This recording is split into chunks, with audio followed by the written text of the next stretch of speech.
High-level Tera raids can be pretty hard. If you're not bringing a Pokemon that's really good for raiding, you're probably going to get destroyed.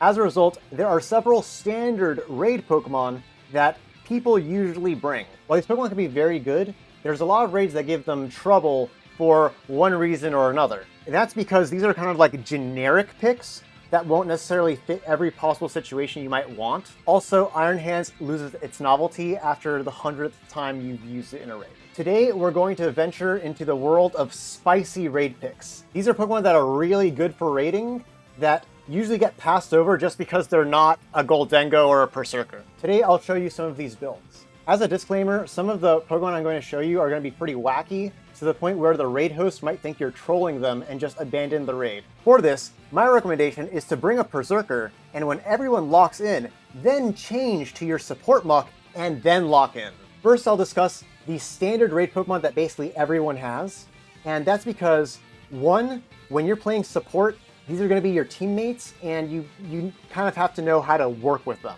And second, when you're picking these really spicy raid Pokemon, you basically always need to consider, why wouldn't I bring a Goldengo instead? Or why wouldn't I bring a Berserker instead? Two main notes for this video. One is, almost every single EV spread for a raid Pokemon is going to invest into bulk.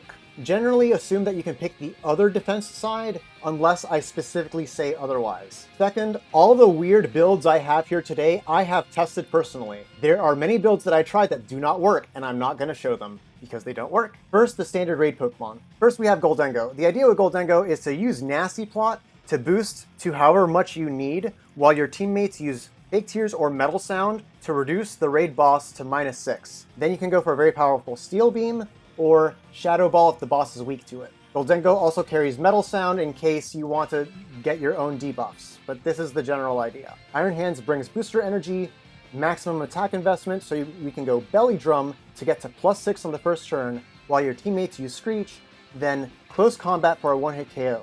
If you get stuck in a longer battle with shields, you go for Drain Punch. Thunder Punch is really just here if you really have no better options in all of the Pokemon you have for raiding. Iron Hands normally goes Max Spadef because that's his weak spot, and he's a very generic offensive Pokemon. Azumarill, similar idea, Belly Drum, Liquidation. You can try Play Rough, but Play Rough is bugged across all Pokemon. It just does not work right. You will do what should be a one-hit KO, and you just won't get the one-hit KO. Either way, Azumarill's a solid attacker. We go mixed into defenses, and Azumarill can also take support. You can also take like support Azumarill with like Helping Hand, Light Screen, Fake Tears, depending on how you want to play it. Sylveon's another special attacker, going for max special attack, maximum defense. You Calm Mind, so you can use Pixelate Hyper Beam to nuke the boss with a gigantic, super powerful fairy type attack. Moonblast if your ability gets taken. Fake Tears, so you can work on debuffing the raid boss. Calm Mind to boost yourself up. Then we have the main support picks, Berserker, with Screech or Metal Sound to lower either defense or Spadef, depending on if you're going for a special attack or a physical attacking strategy. Wide Lens to boost the accuracy of both of those moves. Helping Hand if your attacking move. Taunt to stop the raid boss from doing very undesirable status moves. Normally Berserker goes max HP, max Spadef, mostly because that's his weak spot. His weak spot is special attacks. Berserker is also used in cheese strats with Iron Head and Steely Spirit. We're not going to talk about that today because it's just kind of hard to get that party together. The other major support we have is Umbreon. Umbreon has like a great support move pool for raids. We have Helping Hand to do damage, Screech with Wide Lens to boost the accuracy, or Fake Tears for reducing the raid boss's Spadef. Taunt, we have Light Screen or Reflect, and Skill Swap. He has a general toolkit for supporting the team and very high bulk. You are going to be working with a lot of support Umbreons. There's some other common support Pokemon, I'm just not going to get into them right now. You might notice that I didn't give you like full descriptions on exactly how to use all these Pokemon. That's because they're not the focus of this guide. Now that we have a general idea of what the standard Pokemon look like, let's talk about spicy picks. First, let's discuss support Pokemon. It's a lot easier to find really good, solid support Pokemon than it is to find good offensive Pokemon. For support Pokemon in general, you want two things. It needs to be bulky so it doesn't die, and needs to have a decent set of support moves. There are a lot of spicy support Pokemon that you can bring to a wide variety of raids that will work great. Here, I'll show you some Pokemon that just work amazingly well. First, we have Oranguru. I really thought Oranguru was going to be like a gimmick Pokemon, like maybe niche usage, but after using him, oh my god, he's like S tier. Basically, if your team is already good, Oranguru just makes it so much better. And all comes down to Instruct. What happens with a lot of support Pokemon is that early on, you drop your Screech, Metal Sound, Screens, Taunt, whatever debuffs you're going to put down, and then after that, you just spam Helping Hand, because that's all you have. You're not the damage dealer. Oranguru is the support and the damage dealer. What you do is early on in the raid, you instruct your support allies to use another Screech or another Fake Tears or like whatever to get more of those debuffs onto the boss. Then, if the raid actually is a long drawn out confrontation, you instruct your damage dealer, i.e. your +6 Iron Hands or Azumarill or whatever, to just go again. So in one team slot, Oranguru is both the support and the main offensive Pokemon. Instruct also has a lot of other uses, like if you're bringing Swords Dance or Calm Mind user to boost, you instruct them to boost them up faster. On top of this, Oranguru has its own set of support moves. Taunt, Reflect to get up screens, and Skill Swap to take care of raid bosses that have problematic abilities, like Corviknight's Mirror Armor or Defiant Annihilate. And Oranguru is like top tier at clearing those hard bosses. You may have also noticed that I have an Expert Belt and no attacking moves. That's because Oranguru's signature hidden ability is Symbiosis, which is if your neighboring Pokemon consumes their item, then you give them your item. So if your Iron Hands consumes its booster energy at the start of the match, then you just give them an Expert Belt to boost their damage even more. Lastly, Oranguru is very bulky with a pretty good defensive typing. Like, he's only really weak to like Bug and Dark. Bug is super rare, Dark is the only like real thing that you'll like run into. Oranguru, S tier. The only downside is you kind of need a party composition that already kind of works without him, and you need teammates that are not complete garbage. Then we have Muck, who's basically Berserker but better. We take Acid Spray to reduce Spadef, Screech to lower the enemy's defense, Helping Hand is your attacking move, and Taunt for obnoxious raid bosses. Muck has three major advantages over Berserker/Umbreon. First, its Acid Spray allows you to reduce Spadef even if the raid boss has shields up. Neither of those two Pokemon can do this. Second is that Muck has a lot more special bulk than Berserker. Whether you want to go Fizz Def or Spadef, that's up to you. But support Muck is very solid, he will not die easily. Third is that Muck's poison typing is complementary to Berserker. Berserker and Umbreon are both weak to fighting, and Muck resists it. Berserker is weak to fire, and Muck is not. This is the main benefit to Muck. Next we have Bronzong. You can go max defense or max Spadef, but you always want max HP. The ability and item are not that important either. We mostly bring Bronzong to counter Pokemon that bring your whole team to sleep, especially Amoonguss. This is with Safeguard, which is a relatively rare status move. A lot of the strategies to stop your team from falling asleep do not work for Amoonguss, which is important because people farm Amoonguss a lot for Herba Mystica. Amoonguss is probably like the most common raid you will see, and most Amoonguss raids that you lose are because your whole team fell asleep. Amoonguss is especially terrible because he sets grassy terrain, and if Amoonguss gets up his shield, Taunt doesn't work either. Bronzong's Safeguard stops your team from falling asleep, and if you get Sport on turn 1, you put a heal trigger and then you're set. The benefit of Safeguard is that you can keep putting it up even when the boss's shields are up. Additionally, I take Skill Swap to deal raid bosses that have terrible abilities, Metal Sound to reduce Spadef to support the team's damage, and Helping Hand, which is your attacking move. When you're a support, that's what you do to do damage. Bronzong can also set up screens if you want. Just with his typing and Safeguard, that really brings Bronzong to the next level of being a very solid support pick. Next we have Screamtail. A normal set for Screamtail is going to look like Helping Hand, Fake Tears, Reflect, or Light Screen depending on what you want, and Noble Roar to reduce the raid boss's attack and special attack by 1, or Thunder Wave, or Howl to boost the entire party's attack by 1. Light Clay to boost our screens. Also, Screamtail is like super bulky. I've gotten a lot of mileage out of Screamtail. She's a very good generic pick for when your team is trying to do special damage because of Fake Tears. One major reason to pick Screamtail is that she quad resists fighting while Umbreon and Berserker are both weak to it. Magneton with a Violite basically never dies. You basically go max HP, maximum Spadef. You usually want to go Spadef on Magneton because he gets Light Screen and not Reflect.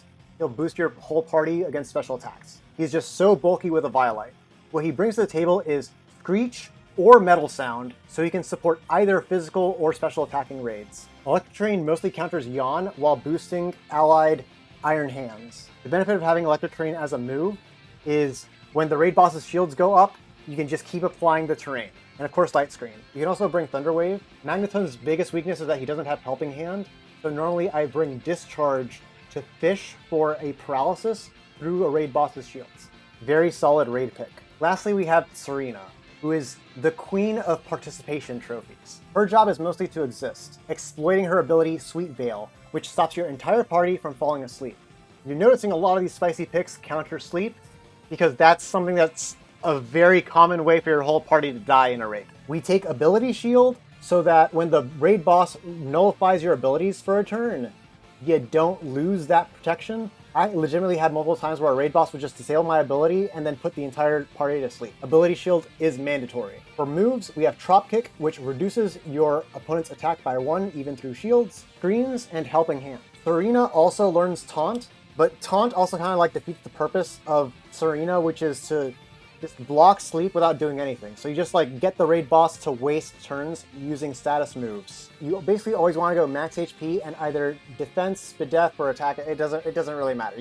Your job is just to be there. He's very good against Breloom, even though Breloom has Aerial Ace. Even with Aerial Ace, I haven't had issues. You just don't want to bring her to block Amoonguss's sleep because Amoonguss's Sludge Bomb will destroy you. That's a raid where you want to bring Bronzong. Next, let's go into offensive picks. Offensive Pokemon generally need to boost up very quickly and very strongly to be able to basically try to land a one-hit KO on the raid boss, or otherwise just do a lot of damage. What we're trying to accomplish with these spicy offensive picks is that there's several raid Pokemon that have like typings that might be pretty tough for a standard Iron Hands or a standard Azumarill to deal with. Basically, we want a better type matchup to be able to one-hit KO problematic raid bosses. Our first pick is Velizard, which I showcased in a different video. The idea here is we have maximum attack, maximum defense to patch up Charizard's mediocre defenses. EVs, so we end on an even HP stat. That way we can go for Belly Drum, consume a Citrus Berry because we have an even HP stat, which allows us to go for Stab Acrobatics. This is especially good for like Bug Terror types, for example. Helping Hand is filler. Flare Blitz, I've never had to use Flare Blitz, but obviously you'll only use Flare Blitz if you're trying to go for a one-hit KO strategy.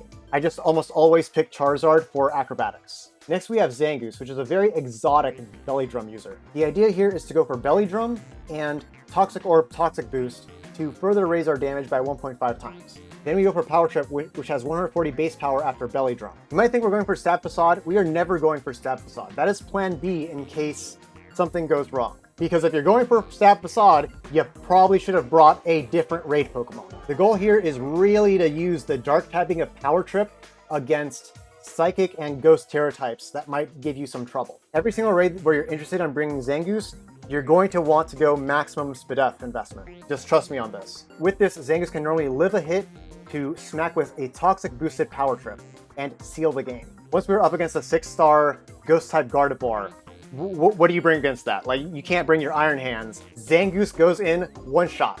Easy. Zangoose has two main weaknesses that really reduce his general usefulness. One, a lot of your teammates might want to heal your Zangoose, which will heal the Toxic, which get rid of the Toxic boost.